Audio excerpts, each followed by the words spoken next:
1993 সালের পর প্রথম ত্রিপুরার ডুম্বুর জলবিদ্যুৎ প্রকল্পের বাঁধ খুলে দিছে ইন্ডিয়া, আর তার সাথে খুলে দিছে গজলডোবা বাঁধ। আর বানের পানি বিধ্বংসী রূপে ছুটে আসছে বাংলাদেশের দিকে। ডুবে গেছে জেলার পর জেলা। কিন্তু কেন? কারণ বাংলাদেশকে বন্যায় ডুবাই দিয়া ভারত প্রফেসর ইউনূসের সরকারকে বিপদে ফেলতে চাইতেছে। একই সাথে বাংলাদেশের ছাত্র জনতা দিল্লিদাসী হাসিনাকে জয় বাংলা করে দিছে, তার মানে ইন্ডিয়ারে আউট করে দিছে। এইটা সফল করায় ভারত তার প্রতিহিংসা চরিতার্থ করতেছে। ভারত আর হাসিনা আমাদের যে কোনো বৈধ লড়াইকে জঙ্গি জামাত ট্যাগ দিয়া ডিলেজিটিমাইজ করত। এখন কোনো কিছু করতে না পেয়ে পাগল হয়ে গেছে। হাসিনার পতনের সাথে ইন্ডিয়া আউটের সাথে কেমনে এই বাঁধ খুলে দেওয়া জড়িত, আসেন সেটা আমরা দেখি। বিরোধী দলের আন্দোলনকে যদি জঙ্গি আন্দোলন হিসেবে দেখানো যায়, তাইলে এর বিরুদ্ধে পশ্চিমা দেশগুলোকে উস্কা দেওয়া যায়, এবং এইটাই করে আসছে আওয়ামী লীগ দিনের পর দিন, যুগের পর যুগ ধরে। ভারতের কপাল খারাপ, সেই সুযোগ পাওয়ার আগেই খুনি হাসিনা প্রাণ নিয়ে পলায় গেছে ইন্ডিয়া।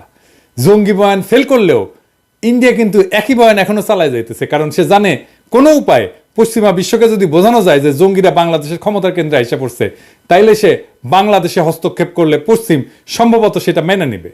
যেমন তারা 7ই জানুয়ারির দামি নির্বাচনকেও প্রকৃতপক্ষে মেনে নিছিল। প্রফেসর ইউনূস দেশের ক্ষমতা গ্রহণ করায় ভারত এবং তার গোয়েন্দা সংস্থার একটা বড় মুশকিল পড়ে গেছে। তারা তাকে জঙ্গি বইলা দুনিয়াতে প্রোপাগান্ডা করতে পারতেছে না। প্রফেসর ইউনূস জঙ্গি এই কথাটা স্বয়ং মোদি নিজেও বিশ্বাস করতে পারবে না।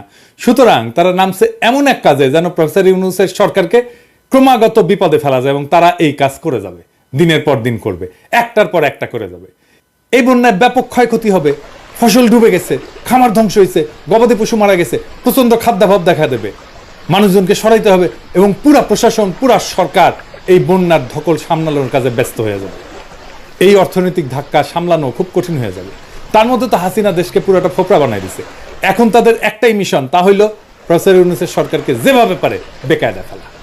এই বাঁধ খুলে ডুবায় দেওয়া তারই একটা পদক্ষেপ। এই বন্যা পরিকল্পিত বন্যা, এটা কোনো প্রাকৃতিক দুর্যোগ না। কোনো সতর্কতা ছাড়া একবারে বাঁধ খুইলা জনপদের পর জনপদ ডুবাই দিছে। আইন অনুসারে এটা করতে পারে না, কিন্তু সতর্কতা দিতে হবে এবং ধীরে ধীরে পানি ছাড়তে হবে, এটাই নিয়ম। এটা প্রতিহিংসা। আর এইটা আমরা ভারতের মিডিয়ার হেডলাইনে দেখতে পাই। দেখেন কি লিখছে, কি নির্মম রসিকতা। অবশ্য আমাদের পোলাপানেরা ওই রসিকতার পরে ওই ওয়েবসাইটে জয় বাংলা করে দিয়েছে হ্যাক কইরা। তো যাই হোক, আমরা কি ভারতের এই প্রতিহিংসার মুখে বসে থাকবো? না, এইটার দাঁত ভাঙা জবাব দিতে হবে। এর দাঁত ভাঙা জবাব হিসেবে আমরা টোটাল ইন্ডিয়া বয়কটের ডাক দিচ্ছি। আমরা এর আগে ইন্ডিয়ান প্রোডাক্ট বয়কট করছিলাম, কিছু সিলেক্টেড প্রোডাক্ট বয়কট করছিলাম। এইবার আমরা টোটাল ইন্ডিয়া বয়কটের ডাক দিচ্ছি। শুধুমাত্র ইন্ডিয়া পণ্য না, সেই সাথে ইন্ডিয়া থেকে সকল প্রকার শিল্পের কাঁচামাল আনা বন্ধ হবে। ছাত্র জনতা এটা নিশ্চিত করবেন। তৃতীয় দেশ থেকে কাঁচামাল আনলে খরচ যদি কিছুটা বেশিও পড়ে, সেইটা আওয়ামী চাঁদাবাজি বন্ধ হয়, শিল্পের মালিকানা পুরোপুরি পুষায় নিয়েও লাভের খাতায় কিন্তু থাকবেন। আমাদের সাপ্লাই চেইন ইন্ডিয়া থেকে সরায় নেওয়ার এটাই মোক্ষম সময়। একই সাথে ভারতের সকল এয়ারলাইন্সকেও বয়কট করা হলো। ইন্ডিয়ান কোনো এয়ারলাইন্সে কেউ টিকিট কাটবেন না, কোনো বন্দরে ভারতীয় মালামাল খালাস করবেন না, কোনো দোকানে ভারতীয় পণ্য পাইলে সেটা এখন ধ্বংস করবেন। আমরা এর আগে বলছিলাম তুলে নিতে বলবেন, না রাখতে বলবেন, কিন্তু এখন বলতেছি এটা ধ্বংস করবেন। কোনো ভারতীয় পণ্য বহন করবেন না, কোনো পরিবহন যেন না পায় পণ্য নিয়ে আসার জন্য। ওরা ভিসা সেন্টার বন্ধ করে দিছে, খুব ভালো করছে। আর যেন না খোলে। ওরা মৈত্রী ট্রেনটাকে চালাইতে উৎসাহ পাইতেছে না, চালাস না, আমরা খুব খুশি, না চালাইলে আমরা সবচেয়ে খুশি হব। সরকারকে আহ্বান জানাচ্ছি, ভারতের সাথে সকল চুক্তি উন্মুক্ত করেন, যা যা এক্ষুনি বাতিলযোগ্য সেইগুলো বাতিল করেন। মোংলা পোর্ট দিয়ে দিচ্ছেন, ট্রানজিট দিচ্ছেন, সব বাতিল করেন।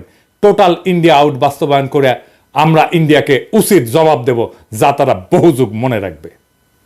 আর কি করব?